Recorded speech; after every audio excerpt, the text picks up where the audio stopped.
welcome to the newest masterclass in the Just Sell method. We are here today with Casey. He's going to be talking to us about offers and upsells. This has got to be one of the hottest areas I know that we cover with a lot of new agency owners. So I'm very excited to cover this today in our masterclass series. Casey, thank you so much for joining us. Thank you so much for having me. I'm so you guys excited. are so awesome. I'm happy to be here. Oh, you're so sweet. Casey and I have known each other before the seven-figure agency days. Yeah. He's just an amazing guy. So this was, I think, a natural pairing for us to hang out together. So I'm excited. Maybe you could give a background of where you're at with your agency, and then we'll dive into a lot of the teaching topics. Yeah, for sure. So like you said, I'm part of Seven Figure Agency Mastermind, that whole program. So we're on our way to seven figures. That's the goal. We're about halfway there. Right now, MRR is sitting around 40K. And we're a full service agency with a focus on Facebook ads. And we have a couple niche agencies in the works that are being built up, but we have a generalist agency that's full service. So cool. Yeah. And Facebook ads, I'm sure everybody was like, what? Because I think we come from different sides of this world, right? We play in the Google space, you play in the Facebook space. When I heard Casey's offer, I knew he was the perfect person for this session because I was like taken aback, like, holy cow, how do you promise that? So that's what we're going to cover today. It's just these amazing offers that you're going to be able to close deals on and deliver on, which I think we'll cover as well.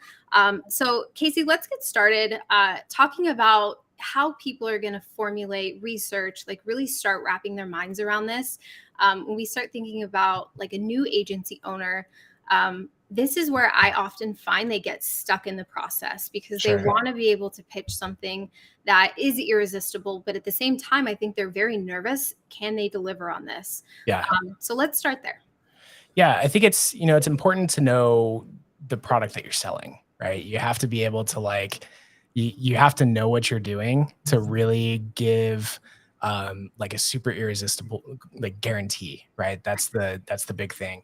So you kind of touched on what our offer is. I'm guessing you're probably thinking the 100 leads in 30 days guaranteed. It's huge. Yeah. So we can dive deeper into that, but that's a big one. So we guarantee 100 leads in 30 days, no matter what. And part of that is you need to anticipate what the lead cost is going to be for your clients in order to guarantee that, right? So it's a semi-conditional guarantee in the sense that they need to be able to afford those leads. Got it. So when you were putting this together, I'd assume you kind of did the math on that. Like they're going to have to spend this much in order to get that. So how do you work that into your offer? So it varies based off of the niche, which is why it's like I don't necessarily offer that to every single client that comes our way, but I always keep it in my back pocket for the ones that I know I can slam dunk on. Like for sure, we can make it happen. So like one of our niches is the wedding industry. And I can get on Facebook ads consistently leads for recently engaged couples anywhere from $3 to $5 a lead. Like we've got it dialed. Wow. So I know that with a low budget, they can come in and I can guarantee 100 leads, no question. So, but it also comes down to the market size and where they're at, right? There has to be enough people in the pool for a local service-based business to be able to drive that lead cost down. That's very true. And I see based on the niches, because we're a generalist, we serve all of them. Sure. Also depends, I think, on the mindset of the consumer, right? Weddings, we think, of course, they're going to be on social, Pinterest, like all these areas. Yeah. But in terms of like the service-based businesses or manufacturing, like areas where we don't necessarily know those people are going to be ready to convert, are there any niches that you feel like you would stay away from in your space with Facebook? Have you seen any work better than others? I mean, definitely some work better than others. The higher the ticket, it tends to be a higher lead cost, but we also work with wedding venues and those are $5,000 plus on average, and we're still getting $5 leads. So, it depends on the value that you provide. And I think that's really the most important thing is what's the offer on the front end to generate those leads. Right. So as we're getting into this, market research, it sounds like is very important. What competitors are. What did you do in terms of figuring out, okay, my competitors offer this, here's what I want to be able to basically beat them out with? Yeah. So, in the landscape of a generalist agency, There's a lot of people that are coming in that are niche specific, you know, to go after chiropractors, restaurants, you name it. They're getting hit up with cold email, right? So for the most part, what I did was I tried to I observed the space first and foremost and looked at what every other agency was doing. And I tried to be as far away from that as possible. So, yeah, I mean, you're a marketing agency, you need to know how to market yourself, right? And you need to know how to position yourself, because if you don't, then how is a client going to trust you to position their business in the marketplace as well, right? So you have to put yourself through that perspective and think about it the same way.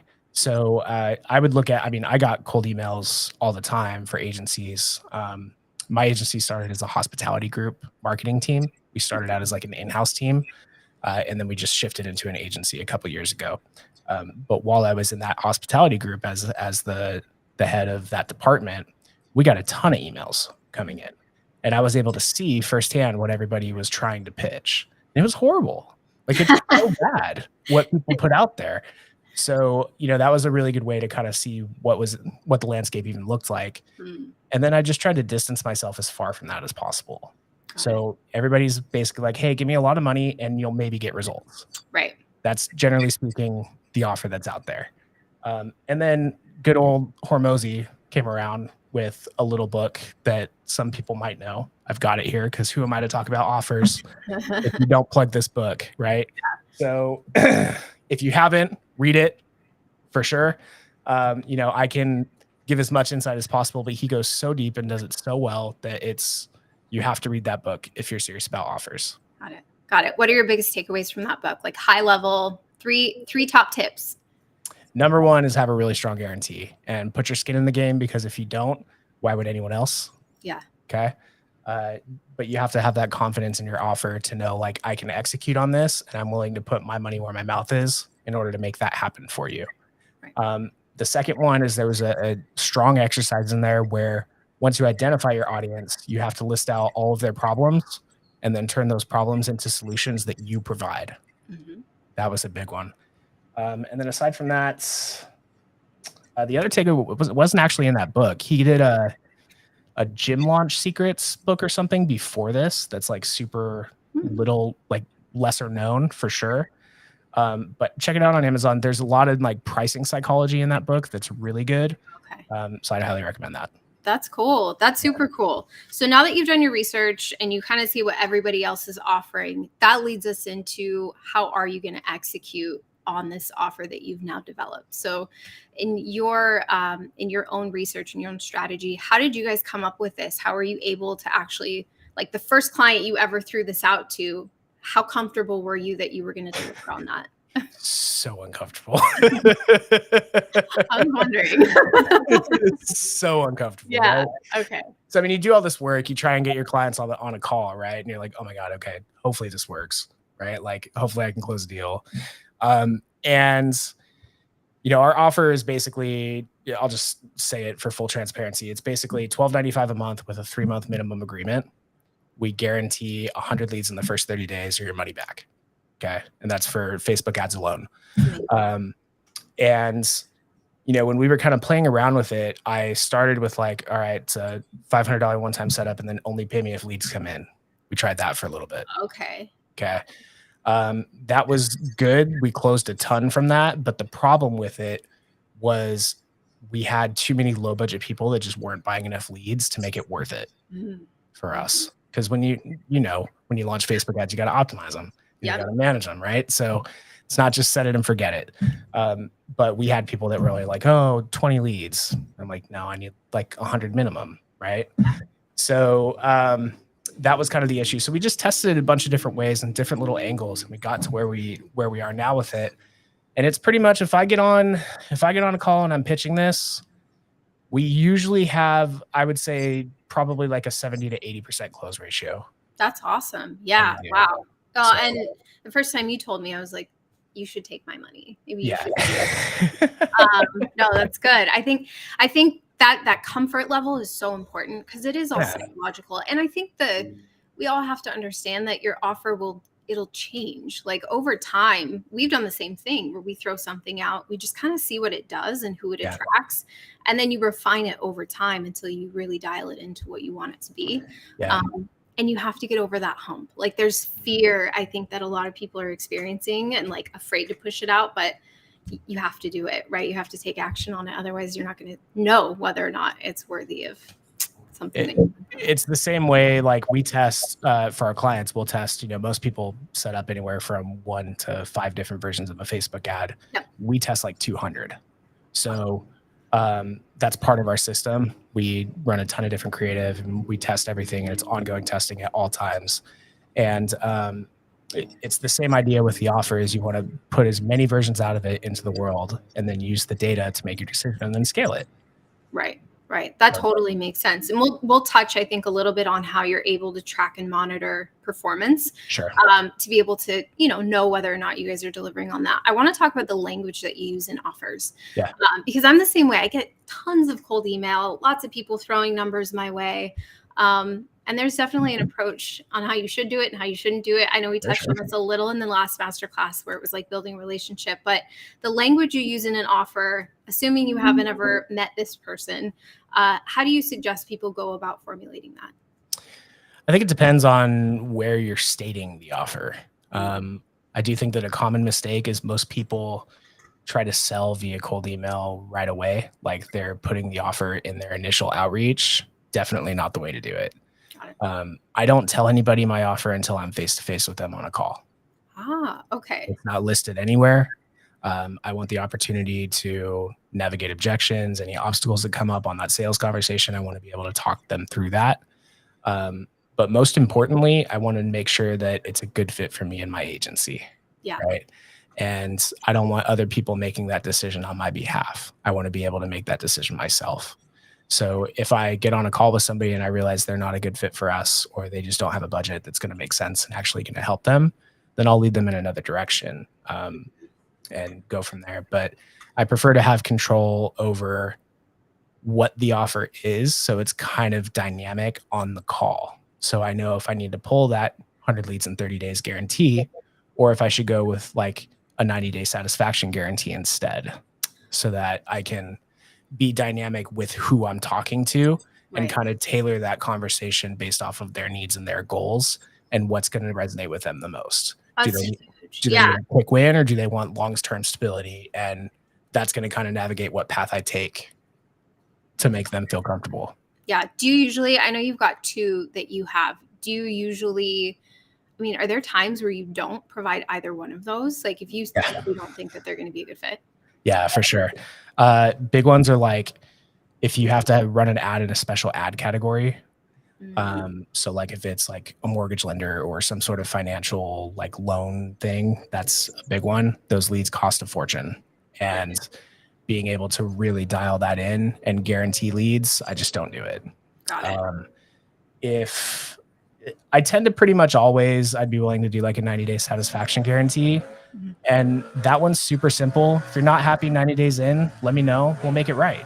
Yeah. Super simple. So sorry if there's noise in the background right now. Oh, good. In terms of the, just we talk a little bit about pushing this out to the right people and making sure that the offer appeals to whatever I assume their pain point really is, which allows you guys to tailor this. I think for this side of things, I see a lot of people trying to put these offers in their banners of their website. You just mentioned, which I think is so important, you're not going to give it to them until you're like voice to voice, face to face, which is where a lot of people, I think, connect, right? We're the same way. Like I meet every agency partner that ever signs up with us, unless they, just manage to get through the process without me, because I'm doing the same thing, right? I'm vetting them, I'm connecting with them. So it's very interesting because I still see so many people put up, if we took yours, it would be like 100 leads in 30 days on their website banners. So you're advising like maybe keep that. Well, we've tried it. And, I think a lot of people don't understand that from a client perspective, if you see something with a comma in it for a price tag and you're working with a small local business, they might be looking for something that's under $1,000. to get started, right? And if my pricing is $12.95 a month, that alone might deter them. But by having a conversation with me, I can bump them up a couple $100 in their budget and show them why it's worth it. And then that can have a bigger impact on their business than them making the decision for themselves to just like disqualify themselves because it's out of their budget that they're going in with. Right. So a lot of times they just need to have the conversation to understand, like, we know what we're doing. We guarantee the results. You know, here's all of our case studies. Here's what we've done in the past. You know, and if you're not happy, you'll get your money back. You know, super simple. That's huge. And I think the experience guarantee that you have, we also have something like that, which is really been helpful. At the end of the day, I think it's actually great for any agency because the risk of a bad review because of a bad experience, in my opinion, will never be worth it. Like, just give them their money back. Yeah. So it's kind of an easy one. With you guys, do you have any stipulations on that? So if someone was to do the same thing and emulate like more of an experience guarantee, what would you say are kind of your tips on formulating what that looks like? Yeah, you can do it both ways. We don't put stipulations on it because I'm confident that, you know, if after 90 days of working together, if you genuinely don't want to work with us, chances are we don't want to work with you either at that point, you know, and if that's the case, then cool. You know, let's go our separate ways. Let's not extend this beyond what it needs to be. And we'll have everybody kind of end that path clean. And, you know, it is what it is. Yeah. But you could put stipulations on it. Like I've also tried, you know, if you keep the wording generic to where if you don't see an increase in impressions, website traffic, leads, or sales, and you put it or instead of and, then you can qualify that guarantee based off of any of those. Yeah. So if you're running Facebook ads and you don't see website traffic, you didn't run ads, right? So putting a condition on that, you know, you can run it that way. And then for the leads guarantee, where it's 100 leads in 30 days, that is conditional on the fact that they need to be able to afford those 100 leads. So if we identify the lead cost is $5 and they can't afford $500 in ad spend, then my guarantee becomes a wash.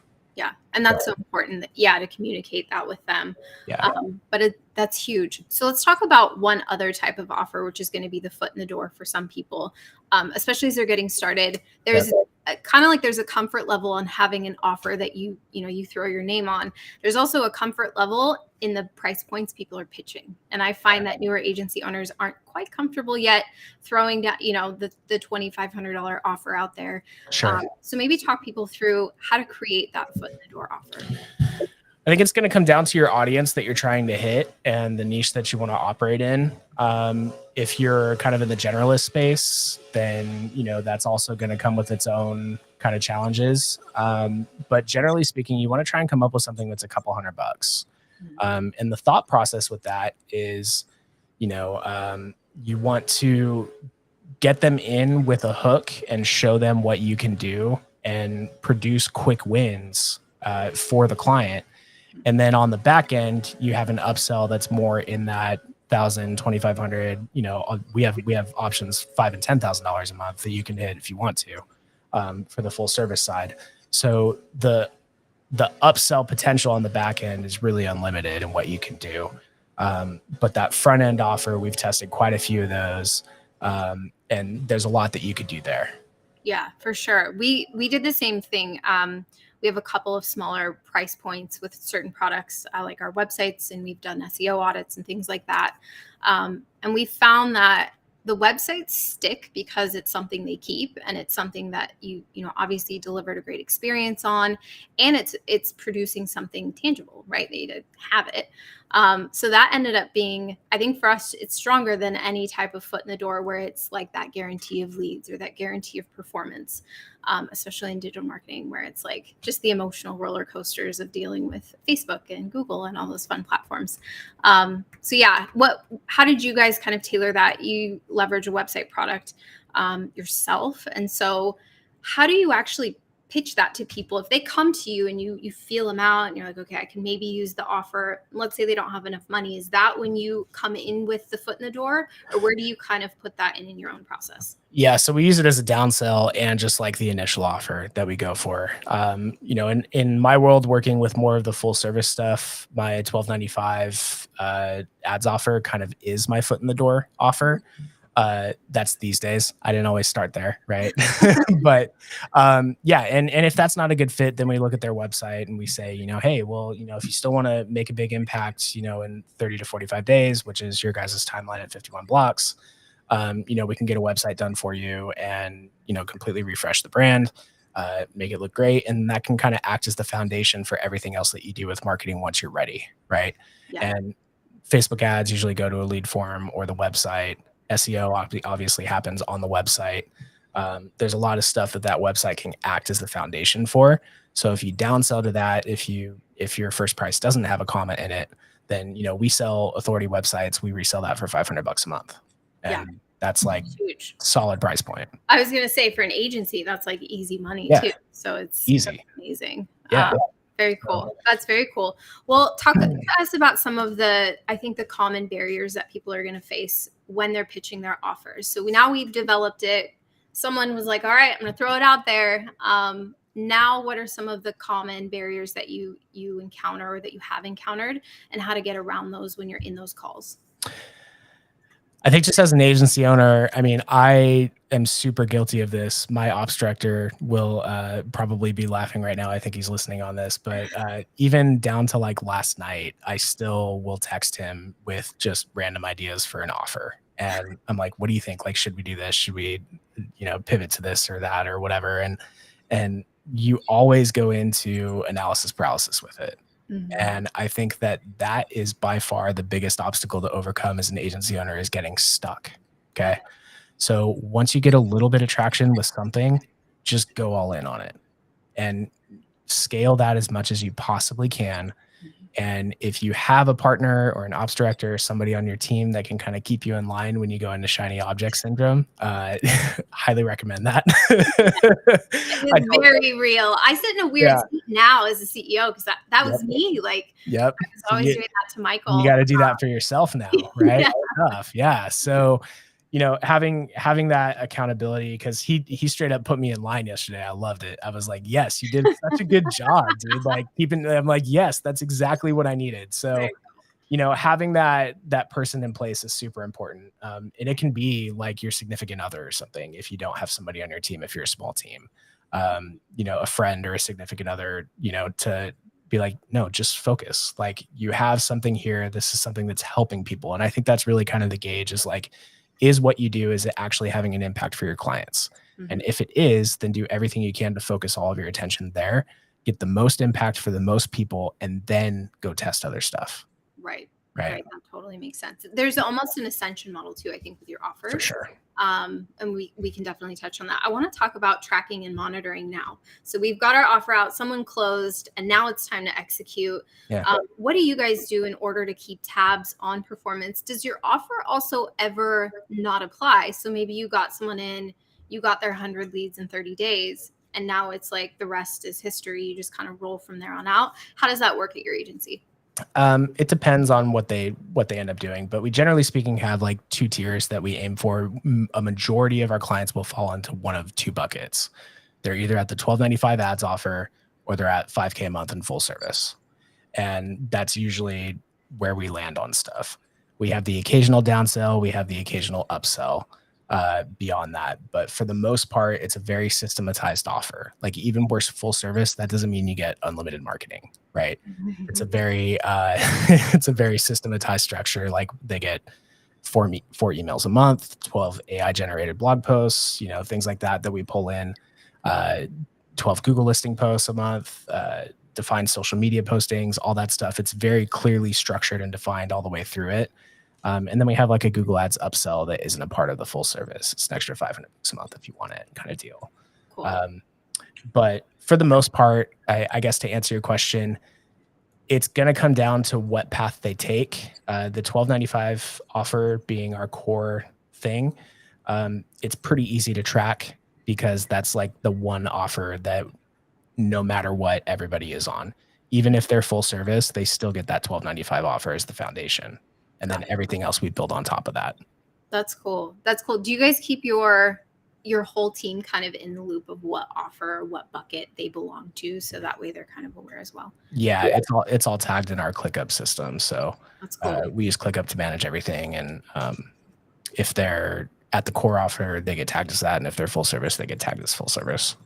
Awesome. You hit on one specific topic. I want to talk about this because it's hot right now. AI, you mentioned that you guys provide AI blog posts.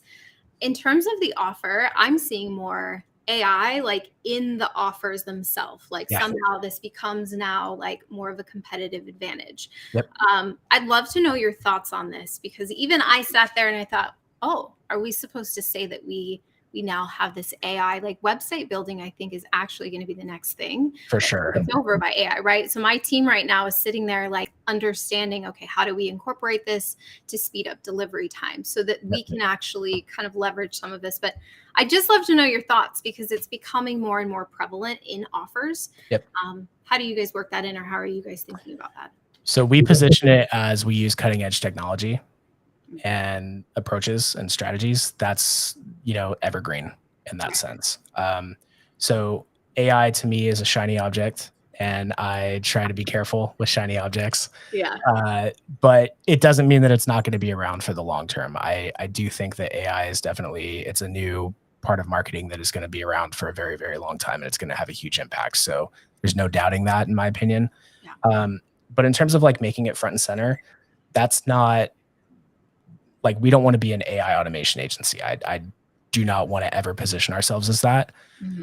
But what I do say in sales conversations is, we use AI to test rapidly. So I'm very open with the fact that all of our ad copy, this is part of how we can test 200 versions of an ad versus the usual 5, right? And that becomes a massive competitive advantage, because when you're testing 200 ads at scale, what we're able to do is pull all of the winning elements, the headlines, the ad text, the creative. We pull all that, and then I can get a cost per lead from $30 down to $3, because I'm identifying so many winning elements and optimizing the absolute crap out of that ad by the time it goes live at scale, right?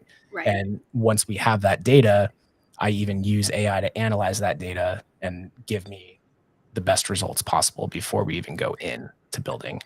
So I think that's a big thing. But it's mostly in the sales conversations. I don't really put it front and center too much, but there's nothing wrong with doing it. I think the biggest thing to remember with it is don't get stuck on it and try to figure out how to like make that front and center if it's naturally a part of what you do. And I think to clients, maybe end clients, right? So we're thinking small business owner, they almost think, well, it should be cheaper, right? You guys are using a robot, so why should I pay so much for this? No way. No way. and so that's, that's another reason why we've done the same. Like, I'm very open about the way that we strategize or what we leverage with it, because it's incredibly powerful. But I do think that like, I got one today about an AI platform, and I was like, wait a minute, that's not even true. And I could spot it. Obviously, I work in the industry, but like, it was just the language they were using with the offer. And I thought that was really curious. And like, you're kind of just playing off what's trendy right now with the word or the term AI, right? And I think the key when you're talking to end clients is you have to, if you do use it in your messaging, you have to position it as you're not getting the same thing as everyone else for the same price as everyone else with me doing 1/10 of the work. You're getting 10x the output for the same price as what you're paying anyone else, right? And that's really where it comes into my 200 ad testing thing. Like, we go crazy with that. And not many people even know where to begin. If I were to ask, a majority of agency owners, how many ads do you test? I can almost guarantee you that I would say 90% of them would say less than 10. For sure.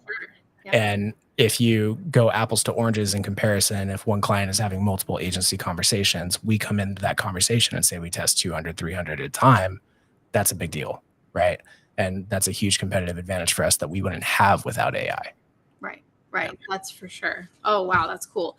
So let's talk about the Ascension model and upsells. Because we definitely want to talk about where this can lead. So you get them in the door. Now they're super happy. What are the next steps in continuing to keep them excited at the agency? It's really customer touch points. What we do is the first 30 days that somebody's with us, we have weekly calls. And then after that, depending on where they're at with results, we'll either move to biweekly or monthly at that point.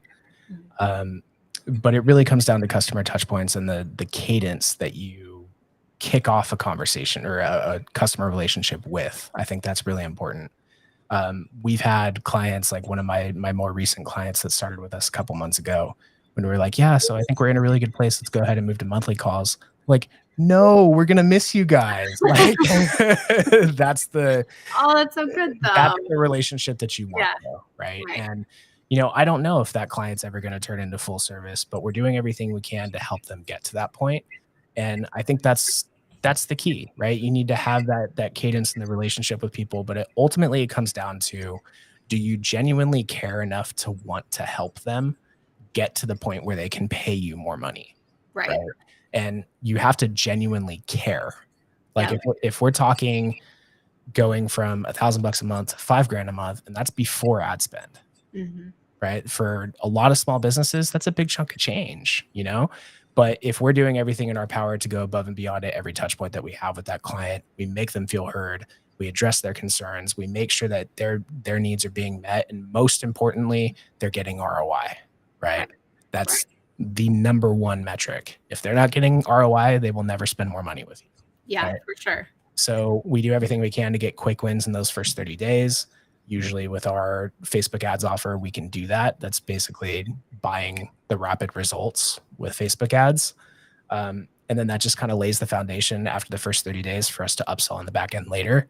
And that's why we do 3-month agreements and 1-year agreements. That's like the sweet spot for us. That's very cool. That's very cool. You hit on so many good things there. Like the level of customer service is so important. We have that same philosophy at our agency. It's like they can tell when you're being genuine or not, right? They feel it. Yep.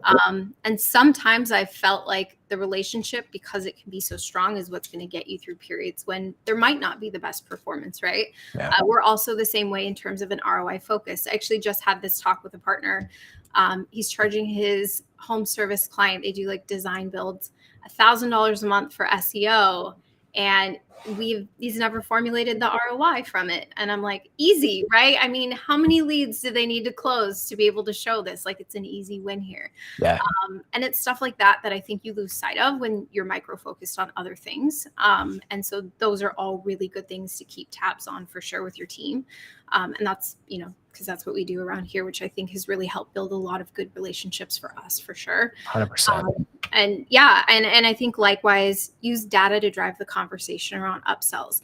And then it doesn't feel salesy. Like that's the biggest thing. I hate that when I get, we use a lot of tools and I get that from them.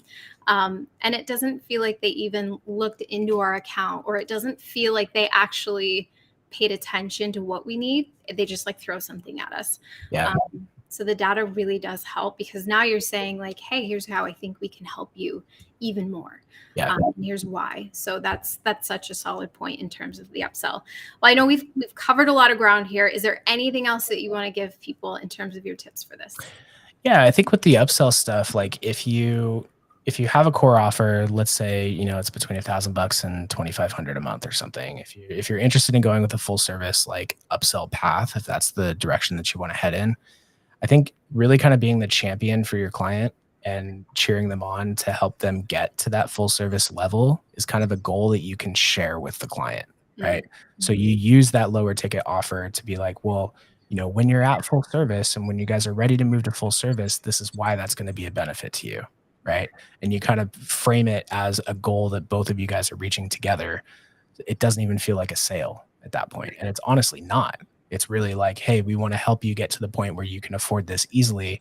Once you hit that point, the power of this unlocks and it goes crazy at that point, right? Yeah. And if you can frame it in that way, it's not even sales. Mm-hmm. It's you're building a long-term relationship with the client and you're helping them get to a point where they can unlock even more growth for their business. Yeah. And if you just make that genuine and that's truly your goal, you can make some serious money in the space. That's cool. That's a win. It definitely extends your lifetime value. Another 100%. Metric that everybody should be keeping tabs on, are the lifetime value of your clients. Yeah. Wow, that's amazing. Casey, thank you for being here and happy to be here. Tips. This has been so good. So to recap for everybody, if they were just joining us like halfway through, don't get stuck right on what it is, but make sure that you can deliver on it and get it out there and start testing it, making sure that you have a way to track, measure, monitor, that you guys can deliver on it. The easy one is the performance guarantees as far as like experience and making sure that you guys are delivering good quality customer service. Yeah. And then also making sure you've got that ascension model. I love that you guys have a downsell offer. You've got your primary. And then for ones that you're thinking, we're going to see how this goes. Like you've got something there around customer service, or just working together. Right. I think by 90 days too, you guys have, like you said, you've already figured that out. At our agency, it's usually in 30 days. It's like those red flags pop up. Yeah. I think it's also worth mentioning too, like we do a 90-day minimum for our agreements. And that's because like, we don't really want to work with anyone that isn't at least willing to commit to that. Marketing is not a silver bullet. This stuff takes time. And I'm sure you have those conversations every day, Brittany. But it's interesting being a month-to-month agency, I will say, because we have to really ride on making sure that people set good expectations. It's why we've developed our partner center so that I've got so much information where people can get the help that they need before they get out in the world and sell. But it's finding good clients, I think, is one of the toughest things to do. But once you find the way to position it and you have a good sense of who people are and what they're interested in, it makes it a lot easier. And it's just practice. Like it's kind of like what Sean was saying about pitching, right? It's the same idea with your offer. It's practicing it over and over and feeling really confident. Like you have a level of confidence when you deliver it and you say it that like you're saying, you can knock it out of the park. When you get to that point at your agency, you're ready to scale because all it takes, at that point is just getting in front of as many people as possible.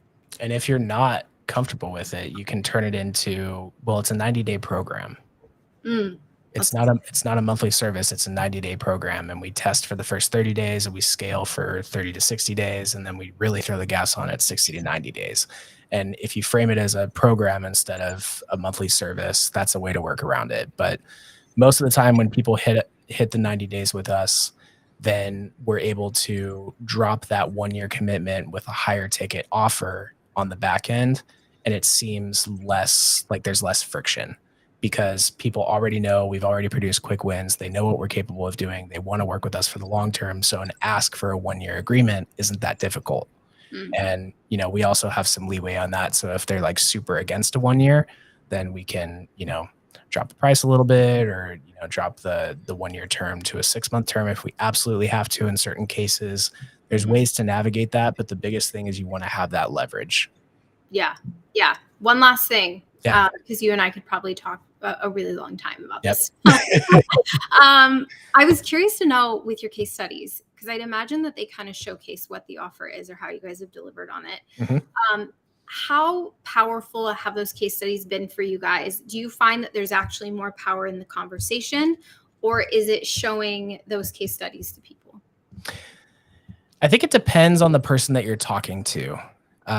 People have different decision-making flows, right? Some people really care about, let me see the data or let me see results or let me talk to your past clients. I've had that a couple times. That one, I don't like that one. It just opens Pandora's box. Not that our clients would say anything bad about us. I'm sure everyone would say great things, but the case studies are just a way to just like, I'm not just selling you right now. Like this is real, actual, tangible results. And I work that into every conversation that I have from a sales perspective. And I try to make it the most relevant case study to the situation that they're in. So my sales script is not a script. It's an outline. It's a framework. It's something that I follow, and I tailor that conversation specific to the prospect every time I have the conversation. So it's different every time. And I also record all my sales calls and look back. And if something works really well, I'll play that back and works as a great training SOP. And I can take little pieces and nuggets from stuff. And if I'm like, ooh, that definitely didn't land, then I never say it again. Well, that's funny. That's good advice. I should probably use that on my sales calls. Yes. That's very cool. Very cool. Okay. I was wondering how you do that. And do you cover the case studies on the calls or do you send it after?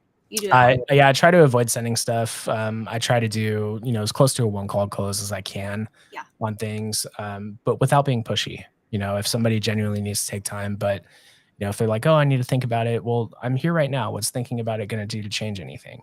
Right. Most of what you need to think about is going to come down to a lack of information. You've got your source of information right here. So how can I help you make the decision now? Right. Right. And using that kind of language on the call you'll either get a yes or a no without sounding too pushy. Mm-hmm. Yeah. Yeah. And I think to your very first point that you made in this, you need to know your product. The way that you get as confident as Casey is you understand your product inside and out, because that's how you answer other questions, right? That's how you get to a one call close, which those feel very nice. I have to say. It is nice, but you don't start there for sure. Yeah, lots of practice, lots of trial and error, I think. Very cool. Well, Casey, thank you again for joining us, giving everybody lots of tips, offers, upsells. If you guys have any questions, Casey, where can they reach you? Craftagenzygroup.com. Very cool. All right. Well, we'll see you guys next time. Thanks again.